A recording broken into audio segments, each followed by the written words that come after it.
Moi, je le fais parce qu'un deuxième été sans festival, c'est juste pas possible. Un seul été, c'est plus qu'assez.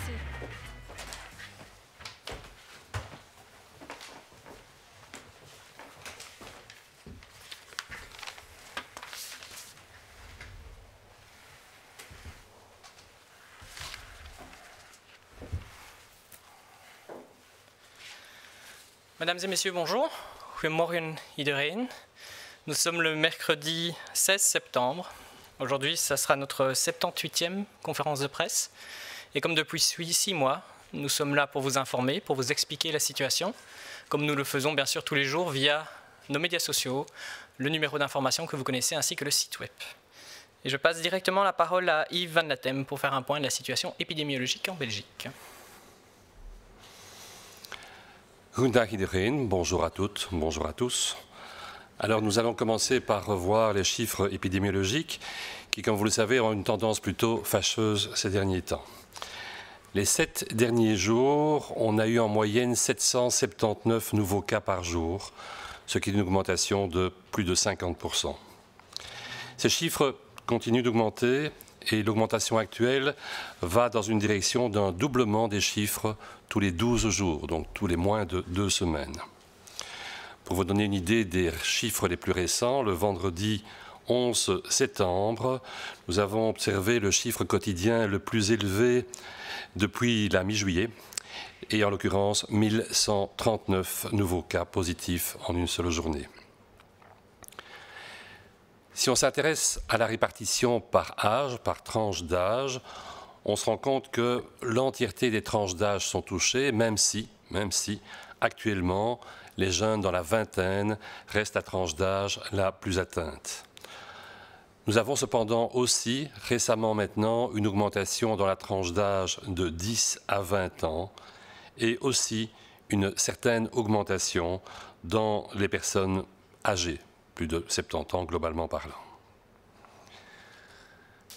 Si on s'intéresse aux différences régionales, on se rend compte qu'il ne s'agit pas d'un problème localisé ou plus localisé, qu'on a pu le connaître par exemple à la mi-juillet lorsque Anvers et puis Bruxelles avaient déteint sur le reste du pays. On se trouve ici devant une augmentation globale de l'ordre de 24 à 111% selon les différentes provinces.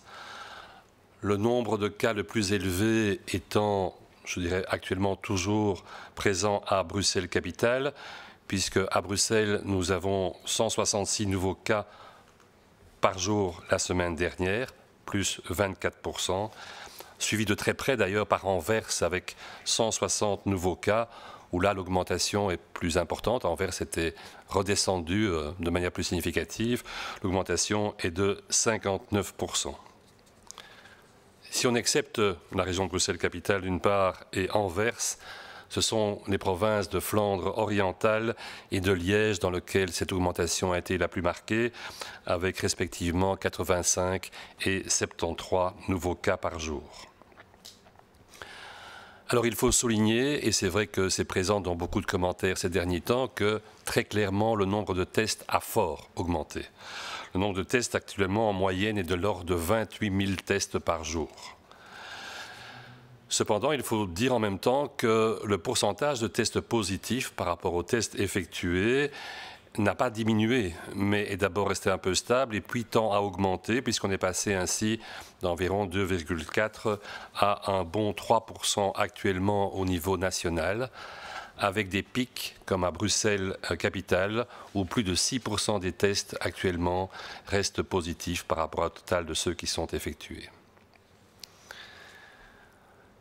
Si on s'intéresse aux admissions à l'hôpital, pendant un certain temps, nous avions une situation relativement stable et vous avez remarqué que cette situation est en train de se modifier puisqu'elle est en augmentation depuis maintenant une dizaine de jours.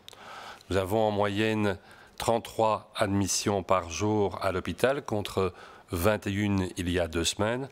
Ceci est donc une augmentation de plus de 50%. Et à nouveau, pour donner un chiffre plus récent, plus frais, nous avons eu hier 48 admissions à l'hôpital liées au Covid-19. C'est là à nouveau le chiffre le plus important que nous ayons observé depuis le 27 mai. Toutes les régions ont ce type d'augmentation avec, et on s'en doutait, de manière un peu plus importante, Bruxelles et Anvers, au vu du nombre de nouveaux cas qu'on vient de vous citer. Au niveau de la mortalité, on a une légère augmentation de la mortalité. Nous savons tous que la mortalité va se présenter quelques semaines après la détection des nouveaux cas et aussi quelques semaines après les admissions à l'hôpital. Et donc nous commençons maintenant à sentir ce qui est le produit de l'augmentation récente des cas dans la population en général. Après ces chiffres, le message du jour va discuter un peu la situation globalement et comment l'appréhender. Vous savez tous qu'un nouveau Conseil national de sécurité est prévu pour bientôt, qu'il est en préparation et que ceci, plus la situation actuelle, fait beaucoup discuter, gloser, diraient certains, et qu'il y a des pressions dans tous les sens, dans les médias et dans le milieu social. C'est normal, c'est ça la démocratie, mais ça ne doit pas détourner l'attention de la gravité potentielle de ce que nous vivons actuellement pour les semaines ou les mois qui viennent. Il faut bien retenir qu'il ne faut pas inverser les données. Ce qui nous menace actuellement, ce n'est pas les mesures que nous prenons, mais c'est le virus. Et le virus, c'est parce qu'il est là que nous avons des mesures à prendre. Et c'est dans ce sens-là qu'il faut savoir ce qui nuit à notre vie à nous, ce qui nuit à la société, ce qui nuit à l'économie, c'est la présence du virus et pas, on inverserait ainsi les choses, les mesures qui sont nécessaires pour le juguler ou en tout cas pour limiter sa propagation. Ces mesures doivent être, on est bien d'accord, efficaces et pondérées, équilibrées, et donc il y a là une difficile mesure, une difficile balance à trouver. Pas mal de médias, pas mal de nos confrères médecins aussi parfois suggèrent que le virus serait devenu moins dangereux, que ce virus serait moins virulent, moins agressif. Ce qui est sûr, sur le plan virologique, c'est que ce virus n'a absolument pas changé. Les petites modifications décelées ne montrent absolument aucun impact sur sa virulence, sur son agressivité. C'est le même virus qui est là maintenant que celui qui nous a touchés au mois d'avril, mars, avril et mai. Le contexte, par contre, est différent. Le contexte du début de l'année est un contexte de survenue brutale du virus dans une population générale, avec un impact majeur sur des personnes fragilisées. Au contraire, actuellement, nous enregistrons essentiellement des infections bénignes, ou relativement bénignes, conduisant parfois à l'hospitalisation, dans des tranches d'âge plus jeunes et moins fragilisées. Et ça donne effectivement l'impression que le virus est moins virulent parce qu'effectivement, il y a moins de personnes qui d'emblée doivent aller en soins intensifs par la gravité de la maladie qui se conjugue avec la sévérité de leur état de santé préalable ou à leur grand âge. Le Covid-19, et c'est un des problèmes d'ailleurs qu'il nous pose, n'est pas en lui-même un problème de santé majeur pour une partie significative de la population. Je pense qu'il ne faut pas le nier. Mais d'autre part, il faut se rendre compte, que pour un tiers de la population, c'est-à-dire 3,5 millions des 11,5 millions d'habitants en Belgique, il est potentiellement une maladie grave, parce que ces personnes ont plus de 65 ans, parce que ces personnes ont l'une des pathologies sous-jacentes, obésité, hypertension, diabète, etc., que l'on sait être liées à des complications sévères. Il faut aussi souligner que nous n'avons pas actuellement de médicaments qui nous permettent d'empêcher l'infection ou d'enrayer l'infection à son tout début. Nous avons heureusement des médicaments qui permettent de traiter les formes les plus graves de la pathologie lorsqu'on est hospitalisé et de limiter ainsi la morbidité et la mortalité chez les patients gravement atteints qui sont à l'hôpital, ce qui permet heureusement d'augmenter leurs chances de survie. Les chiffres précis ne sont peut-être pas encore disponibles, mais on estime effectivement qu'au niveau des patients sévèrement atteints, on a probablement diminué de l'ordre d'au moins 40% la mortalité. cette diminution de mortalité ne doit pas cacher le fait que l'hospitalisation en elle-même est quelque chose de particulièrement pénible et que les suites, et on le sait, on a vu des reportages tous sur le sujet en question, les suites des hospitalisations chez ces patients atteints par le Covid peuvent être marquantes pendant des semaines et pendant des mois. On assiste actuellement à un début d'augmentation de la pathologie chez les personnes plus fragiles, chez les personnes âgées, et ça c'est particulièrement préoccupant. Ce que je viens d'en dire doit suffire à établir ce fait dans votre esprit. Si on prend la première semaine de septembre, par exemple, il y avait 360 infections diagnostiquées chez les plus de 60 ans. Si on prend la deuxième semaine de septembre, il y en avait 585, c'est-à-dire une fois et demie effectivement en plus. Donc le virus est en train de faire un petit peu le tour du loup dans la bergerie et de s'infiltrer dans une population plus fragile. Et ceci, effectivement, peut nous inquiéter. En tout cas, ceci doit nous faire réfléchir à ce que nous devons faire pour éviter que la situation en question progresse et ne s'altère. Si on prend des données qui sont des modèles, avec toutes les limitations des modèles expérimentaux, on est bien d'accord, développés par des collègues à l'université d'Asselt, on se rend compte qu'au rythme actuel, si l'on ne fait rien, nous pourrions avoir de l'ordre de 1200 contaminations par jour dans une semaine et de 1600 contaminations par jour d'ici à 15 jours. Le nombre d'admissions à l'hôpital qui s'en suivrait serait de l'ordre de 45 par jour la semaine prochaine et de 60 par jour dans 15 jours. Ceci suppose que l'on ne fait rien et donc il est clair qu'il faut faire quelque chose pour éviter ce genre de situation. Nous sommes dans un contexte en constante évolution et ce virus est difficile à pister, ce virus est difficile à juguler. Nous avons des situations actuellement où les écoles ont rouvert récemment et dans la partie francophone du pays, les universités et les hautes écoles viennent de rouvrir. Elles seront suivies dans une semaine par celles de la partie flamande du pays. L'automne est à nos portes, l'hiver va suivre et on sait tous que c'est un moment, avec le froid entre autres, particulièrement propice pour la transmission des virus respiratoires. Et je vous rappelle que le coronavirus est bien un virus respiratoire. Nous sommes convaincus qu'au niveau des universités, des hautes écoles, nos collègues et les structures de ces enseignements géreront la situation adéquatement. Il y a des plans qui sont clairement prévus pour limiter au maximum les risques de transmission. Par contre, ces plans ne touchent pas les élèves, les étudiants en eux-mêmes. Ils sont bien mis comme il faut dans les auditoires, mais que feront-ils lorsqu'ils vont quitter les auditoires ? Et en l'occurrence, le risque nous paraît être essentiellement non pas dans la reprise des cours en eux-mêmes, mais presque par définition dans les activités en dehors des cours, tout ce qu'on fait en dehors du campus, le soir et le week-end par exemple. Et donc, nous voudrions particulièrement attirer l'attention des étudiants sur le fait que lorsqu'ils rentrent par exemple en week-end dans la famille, ils aient la notion qu'ils ont peut-être eu des situations à un certain risque pendant leur semaine de cours, pas tellement durant les cours comme on le dit, mais en dehors des cours.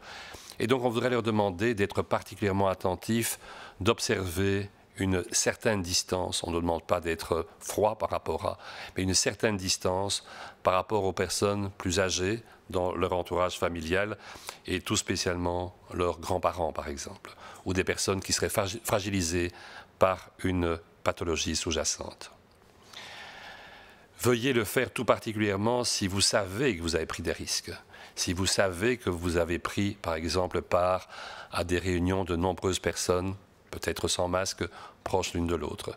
Vous le savez, on ne va pas vous en faire un autre reproche, mais si vous savez qu'éventuellement vous avez un risque supplémentaire d'être contaminé, même si vous n'êtes pas malade, soyez particulièrement précautionneux par rapport au contact avec les personnes qu'on vient de citer. Alors, il est clair qu'une fois de plus, on va vous redire un message qui est une antienne qui va vous sembler peut-être un petit peu trop répétitive, mais ce sont les seules possibilités que nous avons. au-delà des possibilités qu'on va reprendre ensemble, nous nous trouvons devant des situations beaucoup plus dures dans lesquelles on serait amené à limiter de manière plus importante les différentes libertés que nous avons. Et donc je pense qu'il faut, avec les moyens actuels, fonctionner pour qu'on limite la propagation de ce virus. C'est réalisable si on fait tous un effort, si on resserre un peu les boulons qui ont tendance, si on comprend avec le temps à se desserrer assez rapidement. Il faut donc appliquer de manière cohérente les règles de base actuelles, essayer de bien se rencontrer avec une certaine distance et je dirais même, si vous réunissez, peut-être discuter ensemble d'abord de la manière dont la réunion aura lieu. Ça n'empêche pas de rire, ça n'empêche pas d'être amical, mais peut-être de discuter avant pour que tout le monde se rende compte qu'on essaye de ne pas se rapprocher de trop et qu'il n'est pas inconvenant de dire à quelqu'un qu'il est trop près, que c'est presque plutôt quelque chose de poli et d'adéquat actuellement. De limiter les personnes qui sont dans un cercle relativement étroit par rapport à vous. On n'est plus dans la notion du chiffre magique. Je pense que ce n'est plus ça qui est important, mais c'est l'esprit des choses. Et c'est l'esprit des choses, c'est limitons le nombre de contacts étroits, en tout cas pour les temps qui viennent. Bien sûr, lavez-vous les mains ou employez le gel hydroalcoolique. Bien sûr, employez ce fameux masque que nous avons maintenant tous avec nous. Bien sûr, tant qu'il fait beau, essayez d'être plutôt dehors ensemble que dedans, ou dedans, on est très souvent beaucoup plus proches. Faites attention aux gens plus fragiles, et là on pense typiquement, et on l'a dit, à la famille au sens large du terme. Vous savez qui est fragile dans votre entourage, identifiez ces personnes et limitez les risques de transmission vers les personnes en question. Et bien sûr, au moindre signe de maladie, signes extrêmement variés, on l'a déjà dit, les troubles du goût, les troubles de l'odorat, des fatigues intenses, des syndromes grippaux, etc. Restez chez vous, appelez votre médecin et voyez avec lui ce qu'il faut faire, mais ne prenez surtout pas le risque de contaminer d'autres personnes. Alors pour terminer, en citant ce que Mme Wilmès a dit dans sa vidéo toute récente, chacune et chacun d'entre nous peut participer à la solution et ensemble, nous sommes la solution. Donc, travaillons ensemble pour faire que ceci soit une réalité. Merci.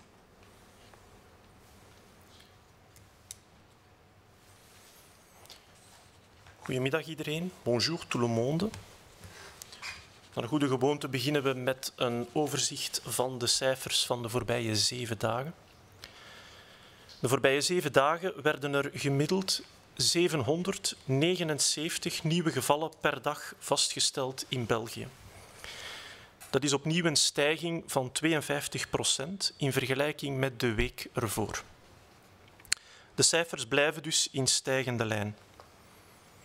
Aan het huidige tempo verdubbelt het aantal besmettingen om de 12 dagen.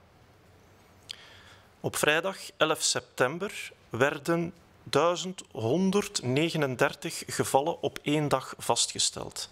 Dat is het hoogste dagcijfer dat we geregistreerd hebben sinds de heropvlakkeling van half juli.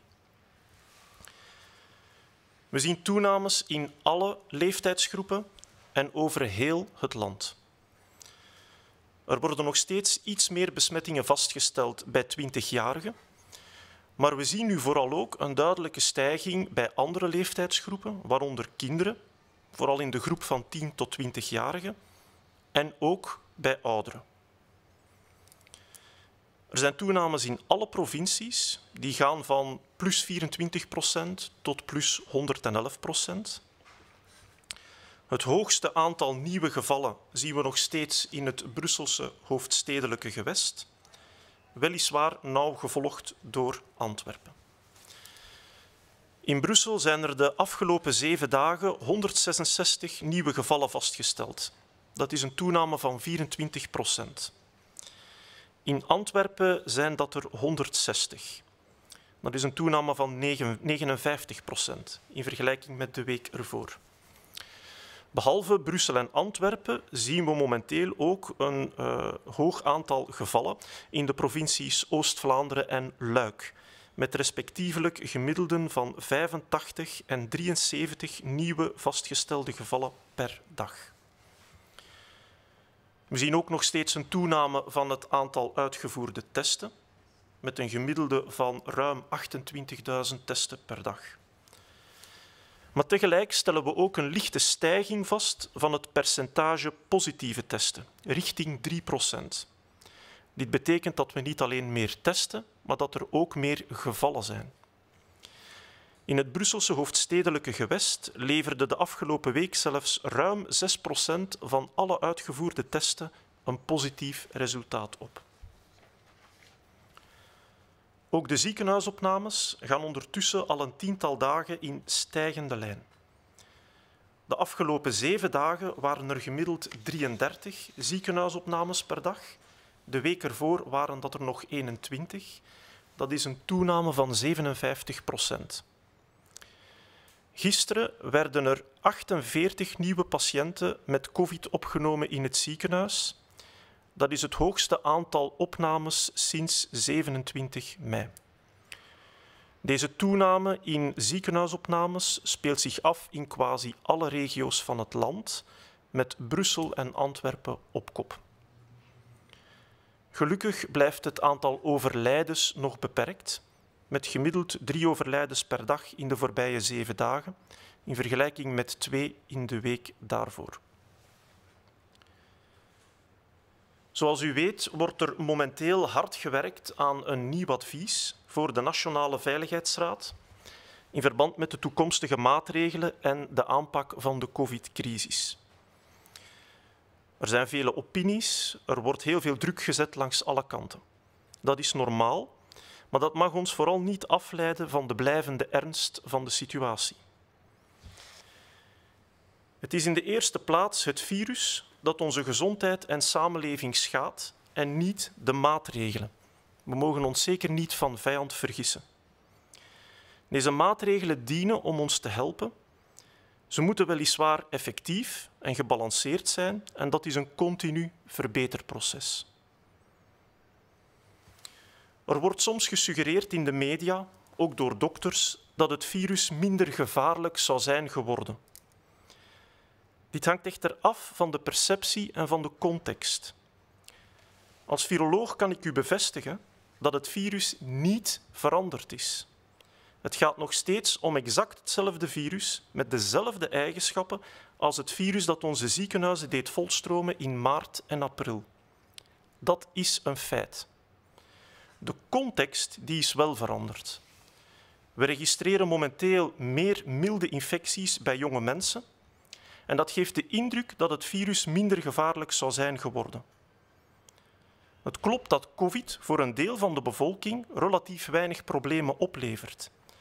Maar voor veel anderen kan het nog steeds een hele zware ziekte zijn, met een lange herstelperiode. Ongeveer 1/3 van de bevolking, of 3,5 miljoen Belgen, behoren immers tot een risicogroep. We hebben nog steeds geen geneesmiddelen die kunnen voorkomen dat mensen een zware longontsteking krijgen of in het ziekenhuis terechtkomen.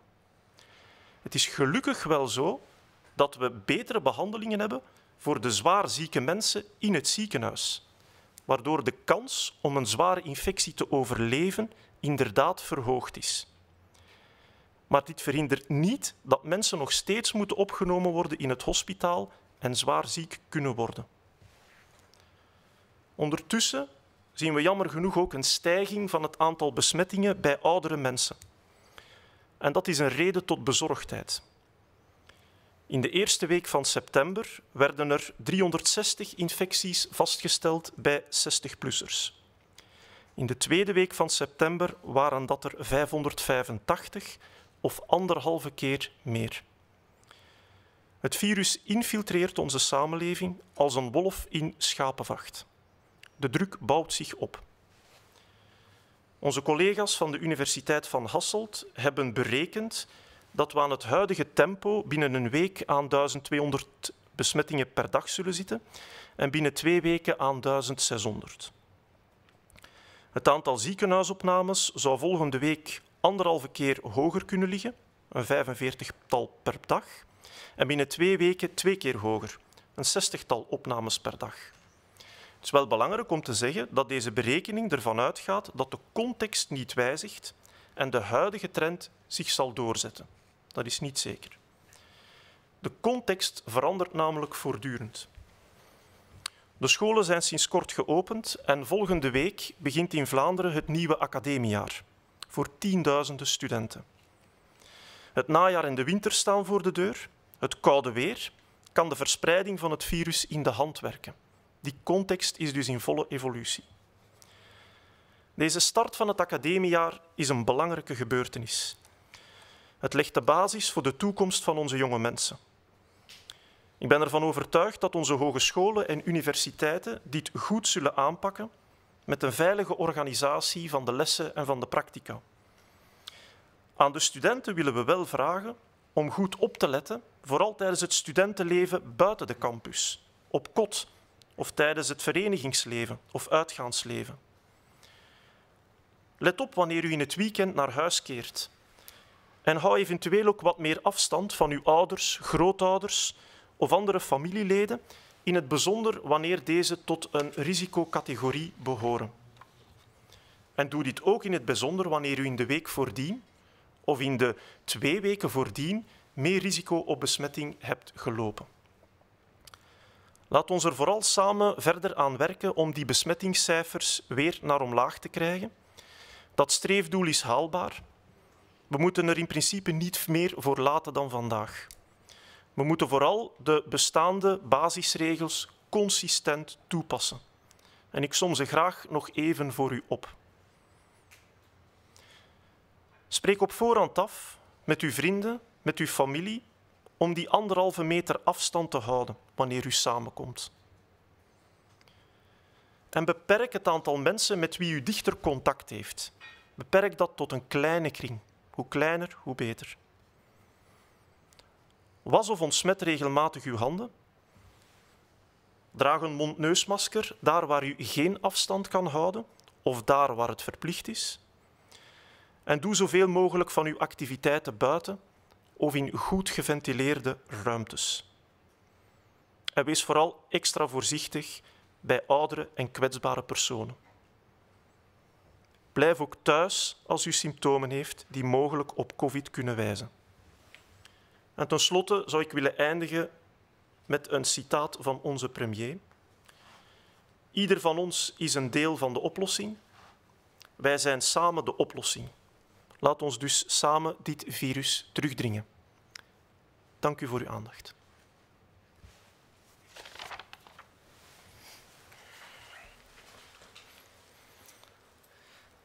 Aujourd'hui, nous avons tous appris à connaître le virus. Mais la situation est depuis quelques jours minimalisée par certaines personnes. Malheureusement, un tel comportement peut avoir des conséquences dramatiques. Et donc oui, même si cela fait 6 mois, nous devons rester vigilants et nous ne pouvons pas fermer les yeux sur la situation qui vient d'être décrite notamment par nos porte-parole interfédéraux. Oui, le virus est présent en Belgique. Oui, le nombre de cas confirmés augmente. Il est vrai aussi qu'on fait plus de tests qu'au mois de mars et avril, et c'est une bonne chose. Oui, actuellement, il y a relativement peu d'admissions à l'hôpital, même si on voit depuis ces derniers jours qu'il y a une augmentation significative. Et oui, fort heureusement, il y a peu de décès ces derniers jours, même si chaque mort est un mort de trop. Ce sont nos efforts collectifs qui ont permis aujourd'hui de protéger notre société et de protéger en particulier les plus vulnérables d'entre nous. Il est vrai aussi que les conséquences médicales, comme on vient de l'expliquer aussi, du virus, peuvent être faibles ou pas trop graves pour une bonne partie d'entre nous. Ça ne veut pas dire que nous sommes immunisés contre ce virus. De nombreux jeunes ont été admis dans les hôpitaux et de nombreux jeunes sont encore aujourd'hui en revalidation suite à une contamination durant la première vague, durant le mars et avril. C'est aussi une réalité dont on doit tenir compte. Et par ailleurs, chacun d'entre nous, on peut, de manière totalement inconsciente, contaminer nos proches, contaminer nos familles. Et cette situation pourrait avoir des conséquences beaucoup plus dramatiques. Je viens ici simplement de vous décrire la situation telle qu'elle est aujourd'hui. Sur base de cette situation, malheureusement, certains ont un faux sentiment de sécurité. Un tel sentiment est totalement injustifié. La situation actuelle peut malheureusement évoluer assez rapidement, dramatiquement, et les indicateurs d'aujourd'hui nous appellent en tout cas à la prudence, si le mouvement n'a peut-être pas déjà commencé. Alors penser que la plupart d'entre nous, nous allons être épargnés par ce virus est une utopie. Le virus circule, il circule dans nos sociétés. Il faut donc que chacun d'entre nous respections ces mesures de sécurité qu'on connaît, en particulier dans ces lieux à forte concentration de personnes ou à proximité de personnes plus fragiles. Et il faut surtout aussi respecter les préventions de santé publique, lorsque par exemple vous avez été identifié comme un contact à haut risque ou ayant été dans des situations à haut risque. C'est ce respect, les uns envers les autres, qui est essentiel dans notre société et qu'il faut aujourd'hui saluer. Mais le virus, nous en avons tous marre. Et nous avons tous assez de ces mesures qui sont parfois très contraignantes. Et je le comprends et nous le comprenons tous. Mais malheureusement, nous ne sommes pas à la fin de cette pandémie et nous sommes au contraire à l'avant-veille d'un hiver, un hiver, comme on l'a expliqué, qui sera peut-être difficile. À quel point cet hiver sera difficile, c'est à nous de le déterminer et c'est à nous à agir maintenant. Nous ne pouvons évidemment pas attendre que la situation devienne incontrôlable. Après 6 mois, nous connaissons tous un peu mieux ce virus, même s'il y a encore beaucoup d'incertitudes, et c'est normal. Mais le plus important, c'est que nous savons tous aujourd'hui ce que nous devons faire. Nous connaissons les bons comportements à adopter face et en présence de ce virus. Alors aujourd'hui, il n'y a plus d'excuses, et nous devons tous prendre notre responsabilité, cette responsabilité qui est personnelle et sociétale, par respect pour tout le monde. Alors, nous vous demandons d'y réfléchir et d'adopter aujourd'hui ces comportements afin d'éviter des situations peut-être plus dramatiques dans les prochains jours, les prochaines semaines ou les prochains mois. Nous avons réussi au mois de mars et avril à aplatir cette courbe. Nous avons réussi cet été à contrôler ce rebond. Et nous allons, et nous devons à nouveau aujourd'hui, réussir ensemble à contrôler la propagation du virus. Nous avons tous une raison de le faire. Il y en a 11 millions en Belgique. Alors prenez soin de vous, prenez soin des autres, c'est plus qu'un titre, plus qu'un slogan, c'est un engagement, par respect pour tout le monde. Merci.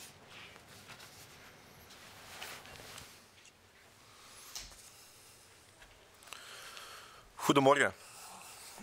Ondanks het feit dat het aantal bevestigde besmettingen sneller aan het stijgen is, wordt de situatie de laatste dagen door een aantal mensen nog steeds geminimaliseerd. Jammer genoeg kan een dergelijke houding zeer dramatische gevolgen hebben. Ook na meer dan 6 maanden moeten we waakzaam blijven en mogen we onze ogen niet sluiten voor de situatie zoals ze nu is in ons land. Ja, het virus is nog steeds aanwezig. En ja, het aantal bevestigde besmettingen neemt nog steeds toe. Het klopt inderdaad dat er meer getest wordt dan in de periode maart-april. En dat is ook een hele goede zaak. Er zijn momenteel ook nog relatief weinig ziekenhuisopnames, ook al zien we hier een significante stijging de laatste dagen. Ook het aantal overlijdens is momenteel nog laag, ook al is elk overlijden er 1 te veel. Tevens zijn we door onze collectieve inspanningen erin geslaagd onze maatschappij beter te beschermen tegen het virus en dan in het bijzonder de meest kwetsbaren in onze samenleving. Het klopt inderdaad dat de medische gevolgen van het virus voor een deel van de bevolking over het algemeen meevallen. Dit wil echter niet zeggen dat ze immuun zijn voor het virus. Niemand is immuun. Er worden wel degelijk jonge mensen opgenomen in het ziekenhuis en er zijn nog steeds jonge mensen aan het revalideren van hun besmetting die ze opliepen tijdens de eerste golf. Tevens kan ieder van ons, vaak onbewust, andere personen besmetten. Bijvoorbeeld uw ouders of grootouders. In de vorige paragrafen schetst ik kort de situatie zoals ze nu is, momenteel. Op basis van deze situatie hebben veel mensen een vals gevoel van veiligheid. Een dergelijk gevoel is echter totaal onterecht. De huidige situatie kan zeer snel dramatisch worden. En alle indicatoren, zoals geschetst door mijn collega Steven van Gucht, tonen ook aan dat deze beweging mogelijk al is ingezet. Niemand is immuun voor het virus. Iedereen kan besmet geraken. Denken dat de risicogroepen gespaard gaan blijven, is dan ook een utopie. Er circuleert immers te veel virus in onze samenleving. Respecteer dan ook rigoureus de veiligheidsmaatregelen als je in contact komt met personen uit een risicogroep. Afstand houden, mond-neusmasker correct dragen en dergelijke meer. En respecteer zeker ook de voorzorgsmaatregelen die er genomen zijn in het kader van een hoog risicocontact, de zelfquarantaine. We zijn het virus en vooral de maatregelen allemaal grondig beu. Ik begrijp dit en wij begrijpen dit. Maar we zijn niet op het einde van de pandemie. We staan integendeel aan de vooravond van een mogelijk zeer moeilijke winter. Hoe moeilijk deze winter gaat worden, gaan we samen bepalen en dat doen we nu. We kunnen niet wachten tot de situatie volledig uit de hand loopt om ons gedrag aan te passen. Na 6 maanden kennen we het virus al beter, al zijn er nog een aantal onbekende factoren. Maar belangrijker is dat we weten hoe we ons gedrag kunnen aanpassen en onze samenleving weerbaarder kunnen maken tegen dit virus. Er zijn dus geen excuses om onze verantwoordelijkheid niet op te nemen. We roepen iedereen op om nu het juiste gedrag aan te nemen. Enkel zo kunnen we dramatische situaties de komende dagen, weken en maanden vermijden. We hebben de curve afgevlakt in maart en april. We zijn er samen in geslaagd om de situatie onder controle te houden tijdens de zomermaanden. We zullen opnieuw samen de verspreiding van het virus onder controle krijgen. Want we hebben allemaal onze redenen om dat te doen. Er zijn minstens 11 miljoen redenen om het vol te houden, om de maatregelen te respecteren. Dank u wel. Dan kunnen we nu overgaan tot de vragen van de journalisten die we hebben ontvangen. Is er een risico op overbelasting van de intensieve zorgen als we rekening houden met het aantal mensen dat wordt behandeld voor andere ziekten dan COVID-19? Wel, dat risico bestaat natuurlijk. Op dit moment is dit klein, omdat het aantal opnames van COVID-patiënten nog relatief beperkt is.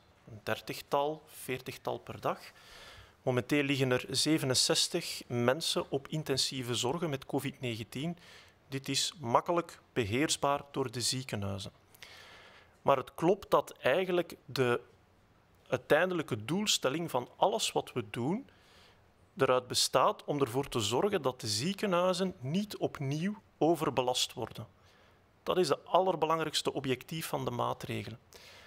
Want als het ziekenhuizen dit kunnen trekken, dan kunnen alle COVID-patiënten, maar ook heel belangrijk, alle niet-COVID-patiënten, andere patiënten, de gepaste zorgen krijgen in het ziekenhuis. Bij een overbelasting is dit niet langer het geval. En dan kunnen niet alle zieken correct behandeld worden en dan zou je ook onnodige overlijdens kunnen krijgen.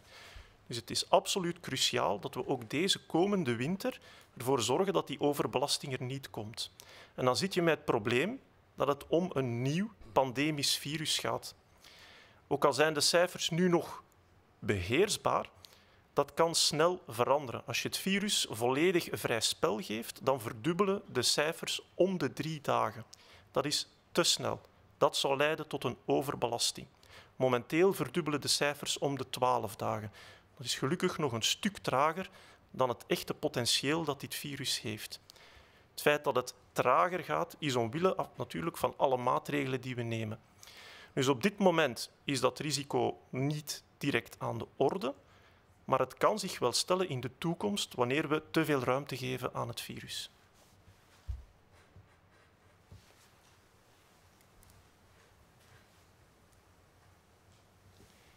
Y a-t-il un risque de surcharge des soins intensifs en tenant compte du nombre de personnes qui y sont soignées pour d'autres maladies que le Covid-19?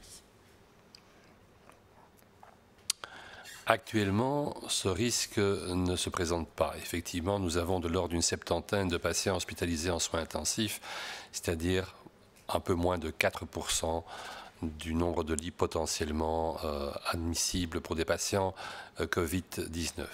Cependant, il faut bien souligner que l'entièreté des mesures qui sont justement prises sont là pour éviter qu'on ait une surcharge tant dans l'hospitalisation normale qu'en soins intensifs.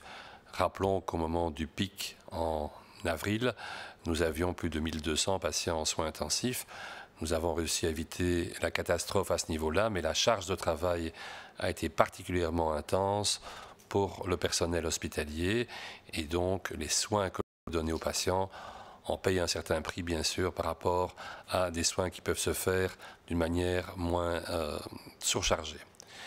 Il faut souligner aussi que l'impact des patients Covid est aussi un impact indirect sur les autres patients, ceux qui sont hospitalisés pour d'autres raisons en soins intensifs, en post-opératoire, après un infarctus, après un accident, et que donc il y a toute raison de limiter au maximum les lits occupés par les patients Covid-19, non seulement pour la qualité des soins qu'on leur attribue, mais aussi pour la qualité des soins qu'on peut assurer au reste de la population.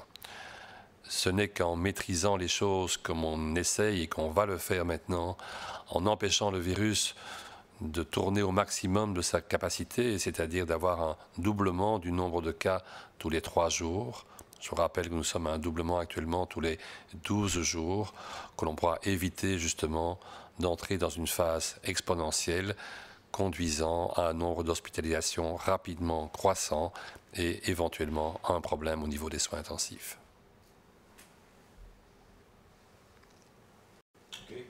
Dat is de enige vraag die we hebben ontvangen. Dank u wel om deze 78e persconferentie ondertussen te volgen. Zoals de afgelopen maanden blijven we u ook de komende dagen informeren over de stand van zaken van de pandemie en de maatregelen via onder andere de website, sociale media en ook het informatienummer. De volgende persconferentie zal vrijdag doorgaan om 11 uur. Le prochain conférence de presse aura lieu le vendredi à 11 heures. Merci.